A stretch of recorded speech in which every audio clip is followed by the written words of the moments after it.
किसी गांव में एक शीना नाम की औरत रहा करती थी। उसका एक बेटा और बहू थी और साथ में उनके 2 बच्चे थे। लेकिन बहू अपनी सास के साथ बिल्कुल भी अच्छा रवैया नहीं रखती थी और ना ही वो अपनी सास को ज़्यादा पसंद करती थी और वो हर काम अपनी सास से करवाती थी।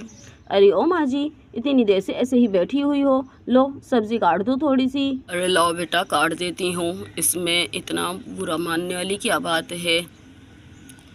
वैसे भी अभी सफाई करके ही बैठी थी मैं, चलो कोई बात नहीं। और यहाँ पर शीना अपनी काम में लग जाती है। अरे बच्चों, यहीं खेलना, बाहर नहीं जाना, मैं आ रही हूँ। अरे माँ जी, मैं थोड़ा सा बाहर जा रही हूँ, थोड़ा सा मुझे काम है, आती हूँ थोड़ी सी देर में। अरे बाबू, अरे मैं देख रही हूँ कुछ दिनों से, अरे असद के जाते ही तू बाहर चली जाती है। अरे रोज़ रोज़ बाहर क्या लेने जाती है आजकल तू। अरे माँ जी, मेरी फ्रेंड की शादी हो रही है, बस उसी के सिलसिले में मेरा रोज़ रोज़ जाना होता है। उसकी शादी की तैयारियां चल रही है। अब वो बेचारी अकेली क्या करे, उसकी बूढ़ी माँ है घर पे और तो कोई है नहीं कि चलो उसकी मदद कर देता। अब ऐसे में दोस्तें काम नहीं आएंगी तो भला कौन काम आएगा।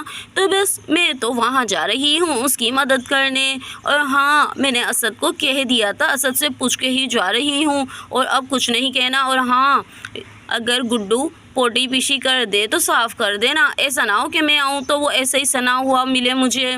चलो मैं जा रही हूँ। और हाँ माँ जी, खाना बनाकर अच्छे से किचन की सफाई कर देना, पूरा किचन साफ़ होना चाहिए जिसे मैं छोड़कर जा रही हूँ। चलिए मैं जा रही हूँ। और ये कहकर रज्जो निकल जाती है और शाम में दोनों बच्चे दादी के पास ही सो जाते हैं। और शाम में असद घर आता है। अरे सलाम माँ जी। रज्जो, अरे ओ रज्जो, अरे ज़रा एक गिलास पानी तो लाकर दे मुझे। अरे असद, तू रज्जो को आवाज़ मत दे, रज्जो यहाँ पर नहीं है। रज्जो तो तेरे जाने के बाद से ही बाहर गई हुई है। मुझे बोल के गई थी कि माँ जी मैं तो जा रही हूँ अपनी सहेली की शादी की शॉपिंग करवाने। अब बस उसके बाद से अब तक तो वो लौटी नहीं है। एक बात कह दूँ असद, ये रोज़ रोज़ तेरी बीवी का बाहर जाना कुछ अच्छा नहीं है। अरे थोड़ी रोक टोक कर, कौन भला ऐसे बाहर जाता है, और वो भी सुबह से शाम तक तेरे जाने के बाद से निकल जाती है और पूरा घर और बच्चे मेरे सर पे छोड़ जाती है। अरे अब मेरी इन बुढ़ी हड्डियों में इतनी जान कहाँ है जो मैं घर भी संभालूँ और तेरे बच्चे भी संभालूँ। अरे थोड़ी तवज्जो दे अपनी बीवी पर। अरे नहीं नहीं माँ जी, ऐसी बात नहीं है। अरे मेरी रज्जो तो बहुत अच्छी है, बहुत अच्छी है। हाँ, हो सकता है उसकी सहेली की शादी हो तभी वो वहाँ बिज़ी होगी, ऐसी कोई बात नहीं है। और वैसे भी दोस्त दोस्त के काम आता है ना माँ जी, ये आपने ही मुझे सिखाया था। अरे असद, हमने भी दुनिया देखी है बेटा, ऐसी बात नहीं है। मेरा फ़र्ज़ था तुझे समझाना, सो मैंने समझा दिया। अभी माँ बेटी बातें कर ही रहे होते हैं कि रज्जो भी आ जाती है। और रज्जो जब घर के अंदर दाखिल होती है तो वो अपनी सास की कुछ बातें सुन लेती है। अरे आप आ गए।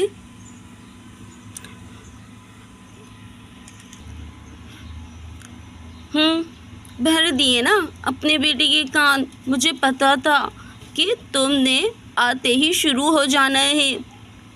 अरे असद, तुम्हें तो पता ही है शाज़मा की शादी हो रही है, बस मैं उसके साथ ज़रा बाज़ार और पार्लर तक गई थी, लेकिन मुझे नहीं पता था कि पीछे से माँ जी तुम्हारे कान में जहर घोलेगी।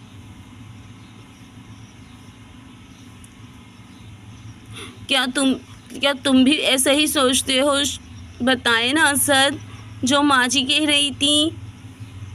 और ये कहने के बाद रज्जो चारपाई बैठ के रोना शुरू कर देती है। अरे नहीं नहीं रज्जो, ऐसा भला हो सकता है कि मैं अपनी जान पर शक करूं? अरे यार, माँ जी को बोलने दो जो बोल रही है। चलो अब चुप हो जाओ, ऐसे नहीं रोते, चलो बाबा चुप हो जाओ।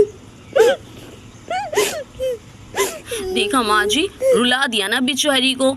अभी थक ये हारी आई थी और आपकी बातों से दिल बर्दाश्त हो गई है। तोड़ दिया ना इस बेचारी का दिल आपने।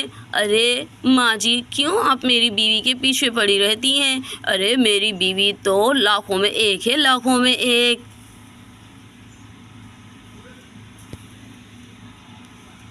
अरे चलो रज्जो, तुम थक गई होंगी, चलो कमरे में चल के थोड़ा सा आराम कर लो। और असद अपनी बीवी को कमरे में ले जाता है। दोस्तों आगे क्या होता है? क्या रज्जो की सांस रज्जो को बेनकाब कर सकेगी? तो ये तो हम देखेंगे नेक्स्ट एपिसोड में। तो चलिए मिलते हैं नेक्स्ट एपिसोड में। और हाँ, अगर अब तक आपने सब्सक्राइब नहीं किया तो जल्दी से सब्सक्राइब कर लीजिए इस तरह की मज़ेदार कहानियाँ देखने के लिए।